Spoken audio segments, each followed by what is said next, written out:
enquanto ainda a Rússia tenta avançar e tomar todo o leste da Ucrânia, a gente está assistindo a União Europeia tentar encontrar um caminho para a compra de petróleo russo, um dos principais ou a principal fonte de receita aí, do governo russo, né, da própria Rússia. Bom, lá fora, a CNN Internacional ouviu um parlamentar do Parlamento Europeu e disse, olha, esperamos sim chegar a um acordo ainda hoje.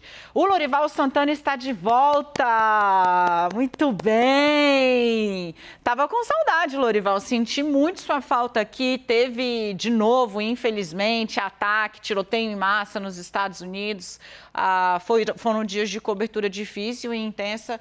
Lamentei, senti mesmo não ter o meu braço direito aqui do lado. Mas, Louri, falando aí um pouco, a gente pode partir da questão do Conselho Europeu, mas eu também quero analisar um pouco esse jogo de pressão Biden-Putin, União Europeia-Putin. Começando, então, por aí. Por que é tão importante essa decisão e ela pode ser crucial para o autocrata russo, que começa a ter a sanidade, não só mental, mas física, né? Se ele está doente ou não, questionada em artigos em diversas partes do mundo, inclusive onde é possível, os rumores nascem na própria Rússia. Louri. Boa tarde, Dani. É um prazer estar de volta.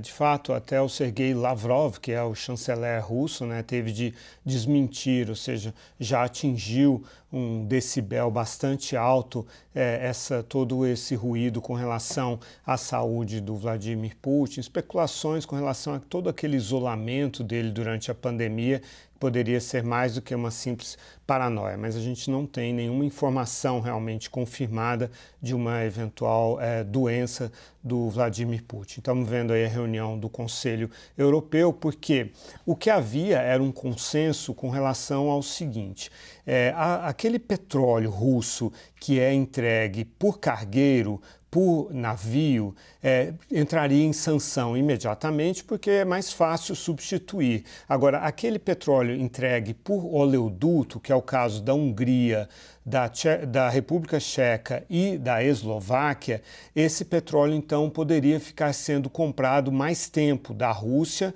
até esses países conseguirem uma alternativa e a Europa ajudaria esses países. Mas a gente vê o Viktor Orbán, que é um aliado do Vladimir Putin. Você se lembra que ele se reuniu com ele em Moscou no dia 1º de fevereiro, 2 semanas antes de o presidente Bolsonaro se reunir, 1 semana antes de o presidente Alberto Fernandes da Argentina se reunir e, no final das contas, no caso do Viktor Orbán, 3 semanas antes de o Putin invadir a Ucrânia. O Viktor Orbán, ele fica inventando, criando novos obstáculos. Então, estava resolvida essa questão de que o petróleo vindo por oleoduto teria um prazo maior para entrar em sanções, mas agora ele está exigindo garantias de suprimento de petróleo. Isso está deixando a Europa bastante nervosa, principalmente os países do Báltico, que são mais sensíveis à ameaça da Rússia, né, a primeira-ministra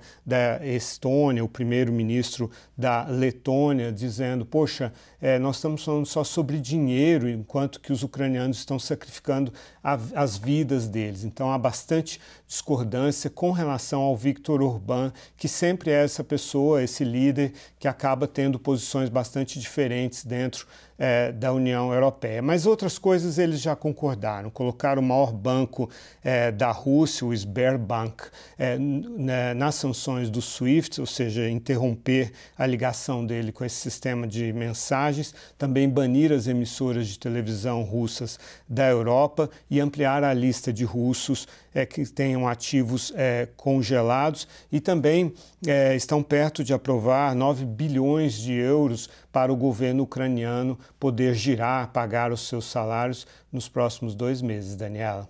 Louri, falando um pouco desse jogo de tensões, né? Até onde Biden escorrega e até onde ele de fato quer pressionar e aí faz esse movimento de maneira pensada, né? O chamado recuo estratégico, digamos assim.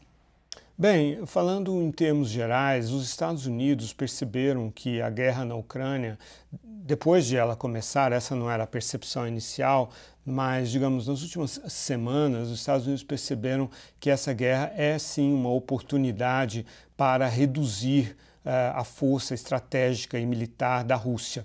Então, os Estados Unidos, digamos, falando de uma forma simples, tomaram gosto por essa guerra, né, e resolveram colocar todo o peso de armas mais pesadas para ajudar a Ucrânia. Nós estamos num momento de intervalo dessa situação. As armas pesadas, que são tanques e canhões e também artilharia antiaérea, não chegaram ainda. Então, nós estamos vendo os ucranianos perder terreno, né? Você estava conversando sobre isso com a Heloísa, nossa correspondente em Nova York, que Lugansk já está praticamente toda tomada pelos russos e eles deverão, então, agora partir para tomar o restante de Donetsk, que são as duas províncias do Donbás, o leste da Ucrânia. É o objetivo, o novo objetivo bastante reduzido da Rússia para que ela tenha uma vitória para mostrar. Então, esse tipo de informação sobre envio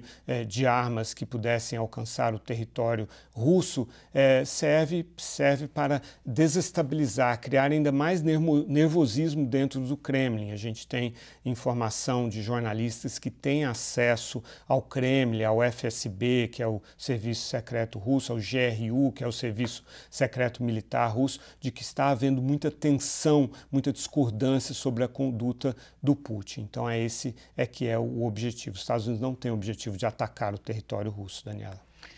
Querido, obrigada, bem-vindo de volta, contamos com você. Não se vá novamente em Lorival, eu emendo férias com o trabalho lá fora, muito tempo longe, não podemos.